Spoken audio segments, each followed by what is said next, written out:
তুমি এতই জানো, এতই পারো, আমার ডাকলে কে?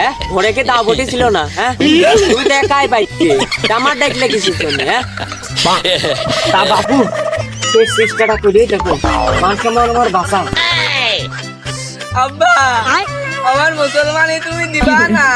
এ শুভ, বাবু তুমি আমার শেষ সম্বল, তুমি আমার সব, তুমি আমার মান সম্মানটা ভাষাও। তুমি যখন এত করে কষ্ট, আমি শেষ চেষ্টাটা করে দেখো।